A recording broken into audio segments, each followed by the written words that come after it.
जय हिंद दोस्तों, स्वागत है आप सभी का इस चैनल पे। दोस्तों, देश भर के लाखों लाख केंद्रीय कर्मचारी 65 लाख से अधिक पेंशन धारकों की सैलरी, पेंशन, एरियर, महंगाई भत्ते, 8वें केंद्रीय वेतन आयोग, commutation recovery, fixed medical allowance के अलावा कार्मिक मंत्रालय, पेंशन मंत्रालय से महत्वपूर्ण दिशा निर्देश भी जारी। क्या 8वें वेतन आयोग से पहले कर्मचारी और पेंशन धारकों को बड़ी खुशखबरी मिलने वाली है? क्या जुलाई 2026 से 63% DADR अब पूरी तरीके से तय हो चुका है? अतिरिक्त पेंशन आपको कब मिलेगी? एनपीएस में गारंटी पेंशन में क्या नया अपडेट आया है और ITR लेट होने पर आपको कितना जुर्माना देना पड़ेगा? तो दोस्तों, ये आज की महत्वपूर्ण खबरें निकलकर जो सामने आई हैं, सभी कर्मचारी पेंशन धारकों के लिए जानना बेहद ही जरूरी है। तो वीडियो में आपको पूरी जानकारी प्रोवाइड करेंगे। दोस्तों, उससे पहले एक छोटी सी गुजारिश है, वीडियो को लाइक और नीचे ब्लैक कलर के बटन को दबाकर चैनल को जरूर सब्सक्राइब कर लीजिएगा, क्योंकि यही चैनल आपको सरकारी कर्मचारी, पेंशन धारक, भूतपूर्व सैनिक, भूतपूर्व जवानों के रिगार्डिंग सभी खबरें सही, सटीक व तथ्यों पर आधारित दिखाता है।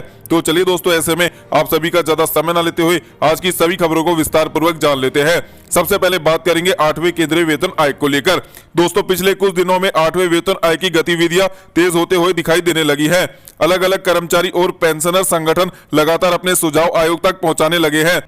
दोस्तों, आपकी जानकारी के लिए बता दें कि अभी हाल ही में एक और संगठन ने आयोग से मिलने के लिए आवेदन किया है। इसका उद्देश्य यह है कि संगठन अपनी मांगे सीधा आयोग के सामने रख सके। अब सवाल उठता है कि इससे कर्मचारी और पेंशन धारकों को क्या फायदा हो सकता है? देखिए, जब कोई भी संगठन आयोग के सामने अपनी मांगे रखता है तो वह वेतन, पेंशन, फिटमेंट फैक्टर, भत्तों और अन्य सुविधाओं से जुड़े मुद्दों पर चर्चा करता है। अंतिम फैसला आयोग और सरकार को करना होता है, लेकिन इस तरह की बैठकों से कर्मचारियों की मांगे आधिकारिक रूप से रिकॉर्ड में आ जाती हैं। वहीं पर अगला बड़ा सवाल जो निकलकर सामने आता है, क्या जुलाई 2026 से DA और DR 63% हो चुका है? दोस्तों, जून 2026 के महंगाई सूचकांक के आधार पर कई रिपोर्टों में यह अनुमान लगाया गया है कि जुलाई 2026 से महंगाई भत्ता और महंगाई राहत 63% पर पहुंच गया है।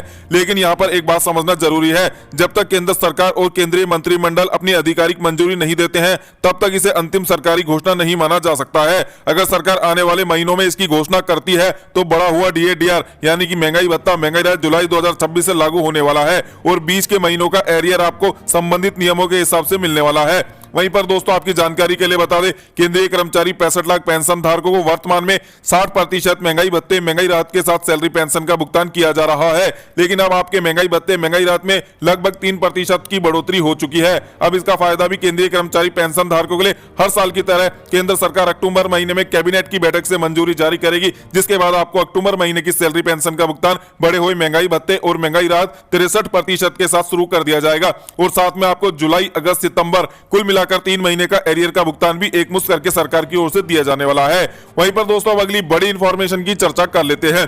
दोस्तों, अगली बड़ी जानकारी निकलकर सामने आई है, अतिरिक्त पेंशन आखिरकार कब मिलती है? काफी पेंशन धारक कंफ्यूजन में रहते हैं कि हमें अतिरिक्त पेंशन का भुगतान कब किया जाता है केंद्र सरकार की ओर से।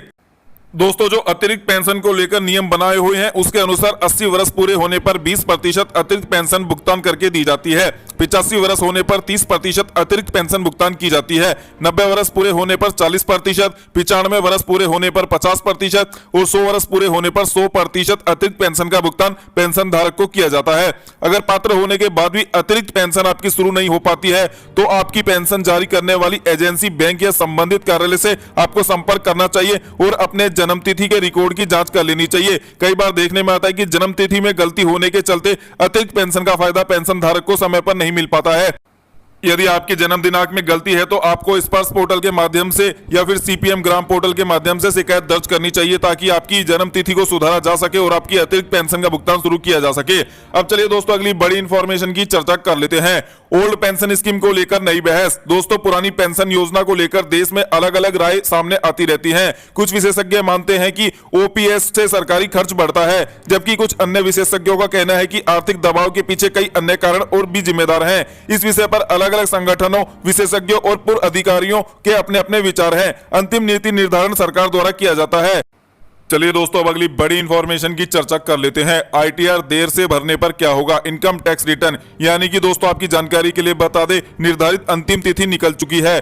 फिर भी कई मामलों में नियमानुसार विलंब रिटर्न दाखिल किया जा सकता है। हालांकि जो पेंशन धारक अपना रिटर्न भर चुके हैं उनके लिए तो कोई दिक्कत नहीं है, लेकिन जो पेंशन धारक अभी तक अपना ITR दाखिल नहीं कर पाए हैं और तारीख निकल चुकी है तो भी वे विलंब से अपना ITR दाखिल कर सकते हैं ताकि भविष्य में चलकर उन्हें किसी प्रकार की समस्या का सामना ना करना पड़े। यदि आप रिटर्न तारीख निकलने के बाद फिर भरते हैं तो आपको कुछ शुल्क भरना पड़ सकता है ब्याज के रूप में पेनल्टी के तौर पर। अब चलिए दोस्तों अगली बड़ी इंफॉर्मेशन की चर्चा कर लेते हैं।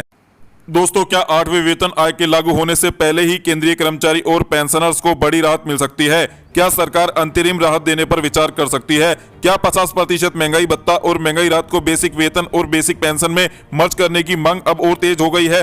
तो चलिए दोस्तों पूरी खबर जान लेते हैं। दोस्तों आपकी जानकारी के लिए बता दें कि आज भी केंद्रीय कर्मचारी पेंशन धारक 8वें वेतन आयोग के लागू होने का इंतजार बेसब्री से कर रहे हैं, लेकिन अभी इसके लागू होने में समय है। तो आपकी जानकारी के लिए बता दें केंद्रीय कर्मचारी और करोड़ों पेंशन धारकों के लिए आज की खबर बेहद ही महत्वपूर्ण है, क्योंकि लंबे समय से कर्मचारी संगठन और पेंशनर यह मांग कर रहे हैं कि 8वें वेतन आयोग की सिफारिशें लागू होने में अभी काफी समय बाकी है। ऐसे में कर्मचारी पेंशन धारकों को अंतरिम राहत के रूप में कुछ न कुछ देना जरूर चाहिए ताकि कर्मचारी पेंशन धारक आर्थिक स्तर पर कमजोर न हो सके। इसी क्रम में केंद्रीय कर्मचारी संगठनों और पेंशनर की ओर से एक और महत्वपूर्ण मांग उठाई गई है। जानकारी के अनुसार नेशनल काउंसिलिंग JCM के सचिव श्री शिव गोपाल मिश्रा जी ने 8वें वेतन आयोग और केंद्र सरकार के समक्ष एक मांग पत्र भेजा है। इस मांग पत्र में कहा गया है जब तक 8वें वेतन आयोग की सिफारिशें लागू नहीं होती तब तक कर्मचारी और पेंशन धारकों को अंतरिम राहत दी जानी चाहिए। दोस्तों सबसे पहले समझते हैं अंतरिम राहत क्या होती है। अंतरिम राहत का मतलब कि नया वेतन आयोग लागू होने से पहले कर्मचारी पेंशनर्स को अस्थायी आर्थिक सहायता दी जाए ताकि बढ़ती महंगाई का कुछ असर कम किया जा सके। पहले भी कुछ वेतन आयोग के दौरान इस तरह की मांगे उठती रही हैं। हालांकि अंतरिम राहत देना या ना देना ये पूरी तरीके से सरकार के ऊपर निर्भर करता है। अब बात करते हैं अगली बड़ी मांग की। मांग पत्र में कहा गया है कि 50% महंगाई भत्ता DA और महंगाई राहत DR को बेसिक वेतन और बेसिक पेंशन में मर्ज किया जाए।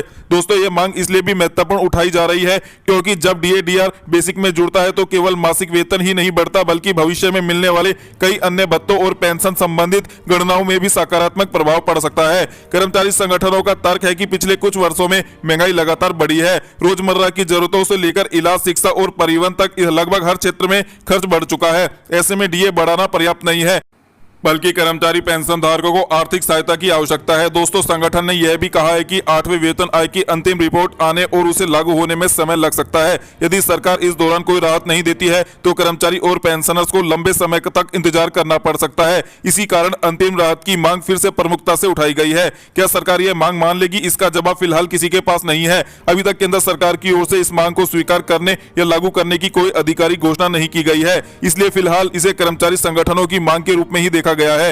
लेकिन यदि भविष्य में सरकार इस दिशा में सकारात्मक फैसला लेती है तो लाखों कर्मचारी और पेंशन धारकों को सीधे तौर पर आर्थिक फायदा मिल सकता है। दोस्तों अगर 50% DA DR बेसिक में मर्ज होता है तो आगे चलकर नई बेसिक के आधार पर वित्तीय लाभों की गणना की जा सकती है। हालांकि इसका अंतिम स्वरूप सरकार के आदेश और 8वें वेतन आयोग की सिफारिशों पर निर्भर करेगा। अब चलिए दोस्तों अगली बड़ी इंफॉर्मेशन की चर्चा कर लेते हैं।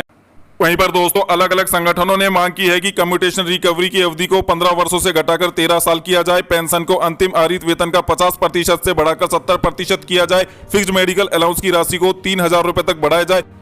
इसके साथ ही पेंशन को टैक्स फ्री किया जाए। अब देखना होगा कि 8वें वेतन आयोग की कमेटी अपनी सिफारिशों में कौन कौन सी मांगे शामिल करके सरकार को सौंपने का काम करती है और सरकार किन मांगों को लागू करने का काम करती है। चलिए दोस्तों मिलते हैं आगामी इंफॉर्मेशन के साथ नेक्स्ट वीडियो में। तब तक के लिए जय हिंद, जय भारत, वंदे मातरम।